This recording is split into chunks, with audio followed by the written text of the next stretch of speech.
dalam mencari ilmu. Contohnya gini, ada seorang yang berpegang teguh dawim alat darus, istiqomah di dalam belajar sehingga tidak tahu waktu, sehari semalam digunakan untuk belajar, sehingga yaqta'u anil amal.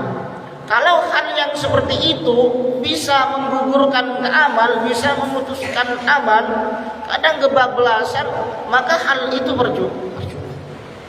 Kenapa?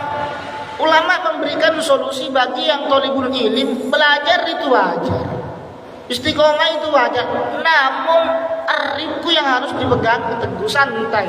Orang cari ilmu itu santai. Yang namanya santai tapi pasti. Ya bukan bahasa santai di sini itu bukan berarti nggak belajar, nggak. Harus kita sesuaikan dengan diri kita. Kita mampunya di mana, sampai jam berapa, itu yang dimaksud arifku. Kalau kita mampu 2 jam, jangan paksakan untuk 5 jam atau 3 jam. Itu akan menyiksa kepada diri kita. Ketika menyiksa kepada diri kita, yaqta'u anil amal, sehingga orang itu putus daripada pekerjaannya orang. Semalam belajar terus, sehingga subuh nggak ngaji, nggak berjemaah, terus tidur sampai zuhur sampai asar. Itu yaqta'u anil amal, maka itu percuma. Maka ulama memberikan solusi di dalam mencari ilmu. Mutola'at dawim alat darus itu memang bagus, itu anjuran dari ulama. Cuman ada cumannya. Orang yang mencari ilmu, yang mutola'ah, yang belajar itu harus santai. Bukan berarti hidup kita bukan salah, enggak salah. Kita belajar terus enggak salah, enggak jadi masalah. Cuman kita mengukur kemampuan kita, jangan memaksakan suatu hal yang memang tidak mampu. Contoh kecilnya, kita refreshnya otaknya 1 jam bisa nangkap kita. Kita paksakan 3 jam sehingga mumet rasa sakit. Kalau memutuskan kepada suatu amal itu percuma. Ilmu enggak masuk, badan sakit. Itu poin yang harus dipegang teguh oleh thalibul ilm. Terus melanjutkan daripada yang kemarin, thalibul ilm itu wala budda li thalibil ilm minal himmatil al-aliyati fil ilm. Di samping 4 poin itu yang harus dijaga oleh thalibul ilm, dipegang teguh oleh thalibul ilm, santri itu, orang yang menuntut ilmu itu harus mempunyai himmah al-aliyah, harus mempunyai cita-cita yang tinggi. Tujuan mencari ilmu itu untuk apa? Harus punya cita-cita al-aliyah yang tinggi. Umpama contoh kecil, jadi kiai lah, jadi ustadz lah. Namun hal itu harus memperbaiki niat dulu. Jangan mencari ilmu untuk diadu dengan orang lain, itu nggak baik. Kita sendiri orang yang mencari ilmu itu harus punya himmah. Terus himmah barengan dengan jadul. Orang punya cita-cita cuman tidak mempunyai rasa ingin atau kesungguhan di dalam mencari ilmu, percuma. Orang rajin tapi tidak punya himmah, itu juga percuma. Sering saya sampaikan seperti itu. Jadi apapun yang ingin dilakukan oleh thalibul ilm, bukan hanya thalibul ilm saja, semua orang di dunia ini, baik orang yang mencari harta, orang yang kerja, semuanya harus punya himmah dan juga jadul. Ada 2 hal bagi orang itu yang harus dipegang teguh, himmah. Kedua, jadul. Orang harus punya cita-cita. Asep kerja, pengen jadi apa atau pengen punya apa, ini harus ada cita-citanya. Baru kita kedua, jadun, rajin di dalam bekerja, sungguh-sungguh. Karena apapun yang kita inginkan tanpa ada 2 itu, maka tidak akan tercapai. Contoh, orang punya cita-cita, pengen punya rumah, punya mobil, tapi nggak kerja nihil, santai kerjanya, nggak sungguh-sungguh, itu tidak akan dapat, kecuali nuyul dapat. Nuyul dapat. Orang yang mencuri saja masih punya jadun, kesungguhan di dalam mencuri. Orang mau saya pengen mencuri, ya nggak mungkin dapat kalau nggak kerja. Itu jadunnya itu. Kedua, punya keinginan besar, Kita rajin di dalam bekerja, namun kita tidak punya himmah, tidak punya cita-cita, tidak punya tujuan hidup, ya sama. Rajin bekerja siang malam, tapi kita tidak punya keinginan atau tidak punya cita-cita untuk punya rumah. Ini percuma, dapat duit ya habis. Karena kita tidak punya cita-cita. Makanya dua hal bagi orang yang thalibul ilm maupun orang yang bekerja di luar sana, maka harus punya dua hal itu harus dipegang teguh. Kerja dengan sungguh-sungguh, himmahnya harus ada. Saya ingin punya rumah, kerja target 3 tahun rumah. Saya ingin alim fikih, target 1 tahun. Harus ada itu. Baru kita jahdunnya gunakan. Cita-cita udah ada, jahdunnya, kerajinan, pegang teguh kesungguhan, maka orang itu insya Allah akan mendapatkan. Kalau hanya cuma cita-cita, jong, molor jong, tidur, buat peta Indonesia, bantalnya dibuat peta, ya nggak akan dapat. Saya pengen alim fikih Ustaz, punya cita-cita ingin alim fikih. Maka apa yang digunakan jahdunnya itu Pak, pakai kesungguhan di dalam mencapai itu. Kalau hanya punya cita-cita, tidak ada guna. Hanya punya tujuan hidup. Ibaratkan apa? Ulama mengibaratkan burung itu terbang dengan kedua sayapnya. Lah sedangkan manusia itu bisa terbang, bukan pas terbang kayak itu, bukan. Maksudnya bisa tinggi dengan cita-citanya. Orang itu bisa punya cita-cita. Makanya orang itu ibaratkan kalau ke burung, sayap sebelahnya adalah jahdunnya, sayap sebelahnya adalah himmahnya. Jadi kalau di antara salah satu itu enggak ada, burung satu apa namanya? Satu sayap itu enggak akan bisa terbang. Sama dengan orang, hanya punya cita-cita tapi tidak punya rasa jahdun, itu sama enggak akan bisa terbang. Apalagi kedua-duanya tidak ada. Jahdun tidak ada, himmah tidak ada. Makanya kenapa orang yang mencari ilmu itu diibaratkan kepada burung yang terbang dengan kedua sayapnya? Karena dua itu. Sayap sebelahnya jahdun, kesungguhan di dalam mencari ilmu atau di dalam mencari keberkahan atau di dalam mencari dunia. Kedua, sayap sebelahnya adalah himmahnya itu, cita-citanya. Masa kita mondok bekerja tidak punya cita-cita, tidak ingin punya rumah atau tidak ingin menjadi orang alim, itu percuma. Yang ada hanya bisa menghabiskan duit orang tua. Nyiksa, hidup kita nyiksa kalau kita tidak punya himmah. Lah, saya akan payah Ustaz. Lah, justru ghina itu yang paling penting bagi thalibul ilm. Tanpa adanya ghina, tanpa adanya lelah, tanpa adanya payah, itu tidak akan ada hasilnya. Orang yang bekerja, keberkahannya itu ada di situ. Baik orang yang mencari ilmu, orang yang bekerja, karena satu tetes keringat itu akan menjadi saksi bagi thalibul ilm. Sama dengan orang yang bekerja, niat untuk mencari rezeki Allah itu harus punya himmah. Makanya bagi thalibul ilm, umpamanya fikri, tasawuf, ente kalau ingin punya cita-cita, jangan apa namanya, saya Ustaz mondok, siapa kemarin saya tanya, Cong mau jadi apa itu? Sekolah mau jadi kiai. Ente keliru, cita-cita wajar harus tinggi, cuman tempatnya salah. Ingin jadi kiai sekolah salah. Kalau ingin jadi kiai itu fokus ke kitab, karena kiai itu tidak identik dengan sekolah. Lah kalau ditanya pengen jadi apa, pengen jadi guru Ustaz, baru sekolah. Beda karena ente menetapkan cita-cita disalahgunakan, salah aja jalan. Pengen jadi Ustaz sekolah, itu bukan jong, gedeng lagi. Pengen jadi Ustaz ya itu ya ngaji. Kalau pengen jadi guru ya sekolah, karena identik seperti itu. Makanya banyak orang-orang yang salah niat. Ya kita wajar, sama orang mencari ilmu sama. Orang yang bekerja sama. Itulah fungsinya bagi thalibul ilm yang harus dipegang teguh. Himmah itu harus ada. Kedua, berpikir agar tidak mengecewakan orang tua kita.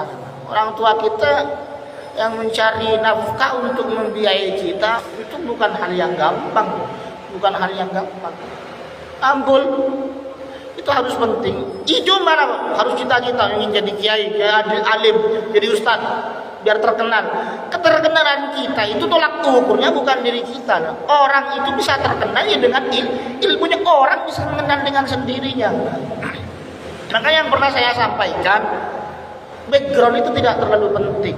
Yang terpenting kualitas. Makanya kata anak-anak ML itu jual skin beli otak kan. Skin tidak penting tapi skill kan seperti itu. Sama kan. Background kita santri, cuman kita nggak punya apa-apa. Background kita ustadz kiai, tapi kita tidak punya hal yang seperti itu. Iya percuma kan. Skin bagus tapi mainnya buruk, itunya percuma. Makanya kata bahasa ML itu skin itu tidak terlalu penting, yang penting skill. Sama orang mencari ilmu itu, background itu tidak terpenting, yang penting kualitas dong. Gani umpamanya, saya bukan ustaz, tapi kualitasnya bisa mengalahi ustaz. Cuman backgroundnya ustaz dong, suruh baca kitab gedeng dong, suruh hafalan gak hafal, iya percuma. Saya santri meremehkan orang yang di luar. Justru itu yang membuat jelek kita. Background itu kita mengandalkan background. Makanya yang sering saya sampaikan, jangan berdiri di belakang kiai atau berdiri di belakang pesantren. Kenapa? Oh saya santri Nurul Hikmah, saya santri ini. Orang itu tidak akan menganggap itu. Jangan berdiri di belakang pesantrennya atau di belakang kiainya. Karena hal itu yang akan menjelekkan diri kita, kiai kita, pondok kita. Kenapa? Iya kalau kita baik, kalau kita nggak baik. Karena maka baik pesantren, baik gurunya pesantren dan guru itu ada di santrinya itu. Gurunya alim, pinter, santri gedeng dong. Ini percuma. Makanya jangan pernah berdiri di belakang pesantren atau di belakang kiainya. Itu akan membuat pesantren jelek, kiai jelek, kecelakaan seperti itu. Kualitas itu yang terpenting lah. Kita jangan tampakkan kita mondok di mana, santrinya siapa. Kita tunjukkan skill kita, kualitas kita. Maka akhirnya orang itu akan mengetahui dengan sendirinya. Lah baik buruknya pesantren dan kiai itu ada di kita. Kalau kita baik, pesantren baik. Kita buruk. Karena tinjauan pertama orang itu ketika santri punya salah, itu bukan yang jadi acuan pertama, bukan orang tua, tapi pesantren, tapi guru. Makanya kalau santri baik, orang tua anaknya siapa, gurunya belakang. Tapi kalau santrinya buruk, yang kena pertama adalah ustaznya. Nah jangan sekali-sekali bagi thalibul ilm berdiri di belakang pesantrennya. Memang pondok ini memang baru. Nah, untuk saya pribadi pun salut. Pondok ini baru tapi majunya terlalu pesat. Sampai santri bisa pidato, jujur saya sendiri pun nggak bisa pidato. Jadi minder bahasa kata orang Madura itu insecure. Kesini itu insecure dong, insecure. Hebatnya orang Madura kan gitu. Enggak beda, kena minder. Kenapa? Kalau dilihat dari kualitas itu saya beda jauh dengan kalian. Di sini berbakat semua. Cuman itu kita fungsinya apa? Karena jangan rusak pesantren dengan kita. Itu harus hati-hati di dalam menjaga pesantren. Jangan sekali-sekali kalau kita mau ingin berbuat tidak baik, jangan sekali-sekali membawa background pesantren. Apalagi sarungan, pakai sarung Nurul Hikmah dia, pas mojok cok. Ya. Makanya jangan pesantren yang mulai pesan itu jangan dirusak. Biar sekuat itu jangan dirusak. Pesantren itu ibaratkan kalau dalam ML sekuat cok. 4 hebat, 1 nggak hebat itu rusak semua. Akan dicap nggak hebat. Karena kita mainnya bukan individu lah. Pesantren itu bukan individu. Kita keluar atas nama pesantren. Yang namanya pesantren itu identik dengan bahasa dalam ilmu itu sekuat. Santri jelek satu itu akan merembet kepada yang lain. Kiainya jelek, pondoknya jelek, ustadznya jelek. Itu karena kita berangkatnya bukan individu. Itu yang dimaksud. Maka satu jelek semuanya. Maka harus hati-hati bagi tolibul ilm. Penting hal yang seperti itu. Mentang-mentang kiainya alim, pondoknya gede, jangan seperti itu. Jangan pernah berdiri di belakang pesantren. Oh, saya santri sini. Lihat kualitasnya dulu. Kita punya apa mengandalkan? Oh, saya untuk mondok di Sidogiri. Saya santri Sidogiri, santri Sarang, santri Darut Tauhid Injilan. Nah, kita punya apa? Ini pondoknya terkenal karena dulu kiainya kadang terkenal. Lalu kita santrinya. Makanya takutnya pondok-pondok yang terkenal itu disebabkan karena kita kualitasnya kurang, itu menyebabkan pesantrennya buruk. Maka itu santri itu ketika keluar himmah dan jatuhnya itu harus dipakai loh. Jangan sombong. Saya santri sini, jangan sombong. Kita harus punya kesungguhan untuk membawa nama besar pesantren. Ingin membawa nama baik pesantren. Keluar itu, oh saya santri ini. Orang akan tahu santri mana? Oh, santri Nurul Hikmah. Itu maksudnya. Jangan kita berdiri di orang akan sendirinya. Oh, santrinya siapa? Santrinya kiai ini akan terkenal dengan sendirinya. Maka kita harus punya jahdun dan himmah untuk salah satu mencari ilmu itu ingin membawa nama besar atau ingin membawa nama baik pesantren, membawa nama baik kiai, membawa nama baik ustaz, itu yang harus dipakai. Lah dari mana ustaz? Ya jahdunnya itu pakai. Karena cita-cita itu tergantung di kalian. Kalau kalian cita-citanya pengen jadi presiden, ente di sini salah. Karena di sini itu identik ingin menjadi cita-cita orang menjadi orang soleh, orang-orang yang berilmu. Tempatnya di pesantren. Itu fungsinya. Jangan buat dosa-dosa. Himmahnya kita itu akan terkenal dengan sendirinya. Kalau kita sendiri dia punya cita-cita, ya percuma meskipun digodok kayak apapun, diberikin kayak apapun, pesantrennya gede, kalau kitanya nggak punya, kalau kita kayak tong kosong ya percuma, nah. Itu orang mencari ilmu itu. Makanya hati-hati di dalam mencari ilmu, agar kita keluar dari pesantren mendapatkan ilmu yang berkah, manfaat. Itu fungsinya bagi tolibul ilm. Gak jauh dari itu, benar. Himmah itu yang paling tinggi, kita punya himmah tinggi. Jangan tinggi-tinggi ya. Takut kebablasan. Yang maksudnya kalau di dalam ingin mencari ilmu, kita harus bukan berarti ilmu kitab-kitab yang lain kita harus nggak pakai. Kita senang ke fikih, pengen alim fikih. Ya fikih itu pakainya 2 kali belajar 3 kali. Kitab yang lain sekali 2 kali. Itu jadi masalah. Jangan punya kesenangan atau cita-cita ingin alim fikih ke kitab yang lain gede. Jangan. Senang ke fikih. Nahu gede. Sorob gede. Belawo gede. Setidaknya tahulah meskipun tidak memahami atau tidak menguasai. Cuma yang kita identik semua harus besar. Setidaknya kita sebagai santri meskipun tidak menguasai disuruh ngajar kitab apapun kita bisa kena. Jangan disuruh ngajar fikih tak bisa, sorof tak bisa, nahu tak bisa. Masalah gua apa tuh bentuk tuh. Itu fungsinya. Kita ngapain di pesantren kalau disuruh ngajar ini nggak bisa. Setidaknya fikih lah yang dibutuhkan di masyarakat biar nggak kebablasan, tauhid lah. Biar nggak jadi orang-orang yang sesat. Kalau yang ngajar tauhid, jangan dirinya yang membuat sesat orang, Lam.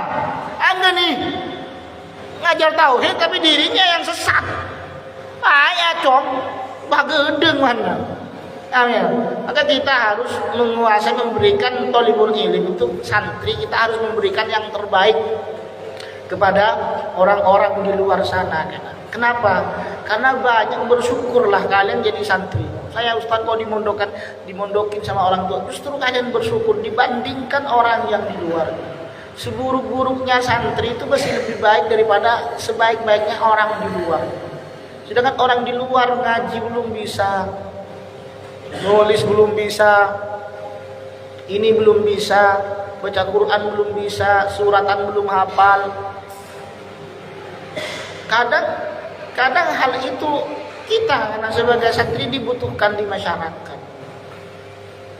Banyak orang awam yang masih membutuhkan ilmu kita. Lah, kita akan memberikan khairun nas anfa'uhum linnas itu apa kalau kita tidak punya? Kalau kita sama-sama fakir di dalam ilmu, keluaran pesantren tapi nggak punya ilmu, apa yang mau diberikan kepada orang lain? Khairun nas anfa'uhum linnas itu paling penting. Lah kita harus punya anu dulu. Kayak tahun itu harus punya madunya dulu. Baru kita. Makanya kita prinsipnya thalibul ilm, baik orang-orang yang bekerja itu yang sering saya sampaikan, jadilah seperti tahun. Memberikan thalibul ilm, santri memberikan manfaat kepada orang lain tapi tidak bisa diusik. Ketika diusik sengaja keluar itu tahun. Kalau nggak diusik dia nggak akan nyengat. Sama, kita harus seperti itu, thalibul ilm, jangan pernah mengusik orang. Tapi ketika kita diusik, diremehkan, jangan sampai ada pertanyaan yang nggak terjawab, kan seperti itu. Ini lagi kita kelihatan orang bodoh, ini bodoh, santri bodoh. Biarlah orang berkata seperti itu. Tapi ketika orang mengusik sedikit, jangan sampai ada pertanyaan yang nggak terjawab. Itu fungsinya.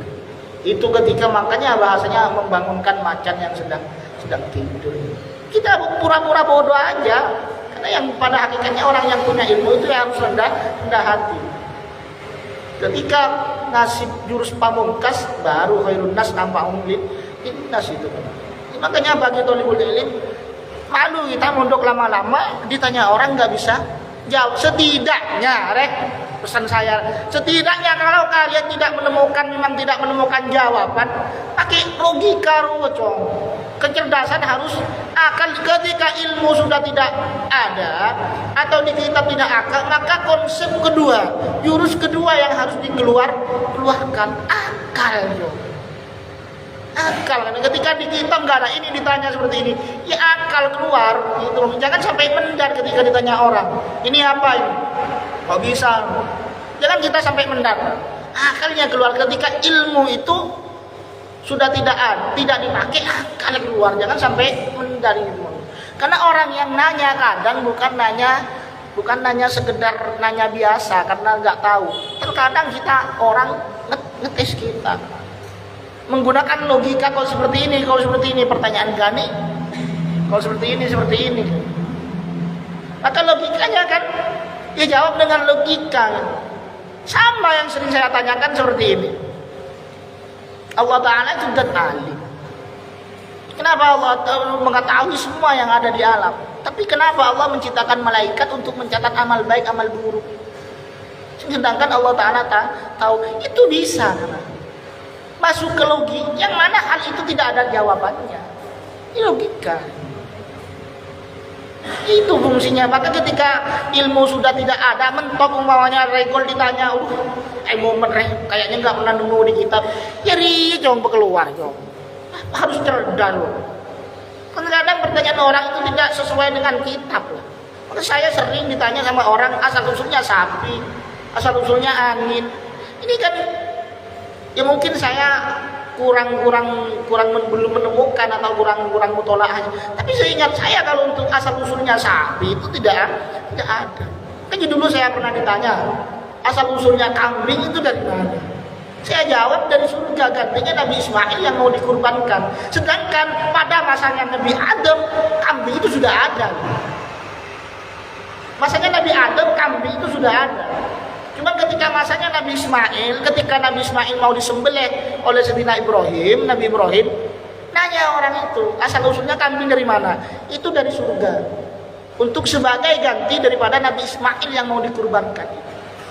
Orang percaya, padahal kalau orang bisa nalar, Habil dan Qabil itu pelihara kambing. Lah asal usulnya kambing dari mana? Pakai pola pikir. Ada kemarin anak-anak nanya, lah setelah Nabi Ismail itu diganti kambing lah, Nabi Ismailnya kemana? Saya pertanyaan sama kelas 3 kemarin. Bagus kalau kayak gitu. Ketika ada orang-orang yang nanya, tuh, kalau kita nggak bisa jawab, ya setidaknya orang itu nggak bisa jawab juga, loh. Biar seri satu-satu dong. Makanya kita santri itu harus punya jurus andalan, loh. Ketika ditanya sama orang kita nggak bisa jawab, kan kita kalah. Loh. Gimana caranya? Harus punya perlawanan, punya pertanyaan sehingga orang itu tidak punya jawaban, kan satu-satu. Jadi kita kan nggak malu sebagai tolong ilmu. Tanya orang nggak bisa jawab. Bilang kita nggak punya, sama, sama harus punya perlawanan. Kalau nggak punya perlawanan, iya percuma. Cari mulai dari sekarang. Pertanyaan yang agak-agak sulit itu cari, kumpulkan sekarang. Ketika keluar ketemu dengan santri lain, bukan untuk diadu loh. Ilmu bukan untuk diadu, antisipasi, taming jo. Kita harus punya taming. Harus penjagaan, kan takutnya orang ada yang mau ngetes kita kan nggak tahu.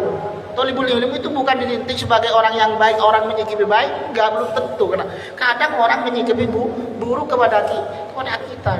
Asyik ditanya, Hidir ditanya, takut ketemu santri Jawa sama santri Madura. Mondok di mana? Di sini berapa tahun? 6 tahun. Saya mau nanya. Di Quran itu kan ada. Semua tahu kalau surat Al-A'la itu adalah surat yang paling pertama turun, benar kan? Tapi kenapa Fatihah kok yang diletakkan di awal? Kalau kita nggak bisa jawab, sekiranya kita punya pertanyaan. Pertanyaannya apa? Allah Ta'ala itu berfirman tanpa huruf, tanpa suara. Kenapa kok bisa jadi Al-Quran yang sekarang? Itu pertanyaan yang mungkin tidak bisa dijawab. Nah, ini hal yang seperti itu yang harus punya kita. Makanya harus hati-hati. Kita nggak tahu hidup kita di mana. Ya kalau ketemu dengan orang-orang yang agak sedikit mengetes, banyak kan di Facebook ada ngetes, di TikTok dan sebagainya, banyak orang yang kita nggak tahu. Kita nggak punya jawaban gimana. Setidaknya ya satu-satu. Nah, kalau nggak bisa jawab, sebenarnya orang nggak bisa jawab. Itu ya akal main. Kita waja'ala laka aqlan. Allah Ta'ala menjadikan akalnya biar bisa digunakan. Ya akal harus digunakan. Makanya al-mutakabbiru 'alal mutakabbir shadaqatun. Sombong kepada orang yang sombong, takabur kepada orang yang takabur, itu sedekah. Ya harus kualitasnya dulu dong. Maksudnya orang ngaku alim ini. Ya kita harus ngaku alim juga. Tapi harus memang bener lah. Asik ngomong saya juara 1 ini. Saya juga juara 1. Ya harus dong, harus juara 1 dulu. Kita nggak juara mau sombong. Ente juara 1, saya juara umum. Nilai tertinggi sepondok amal. Paham bikin tasarbik? Antum bik. Barokah manfaat Al-Fatihah.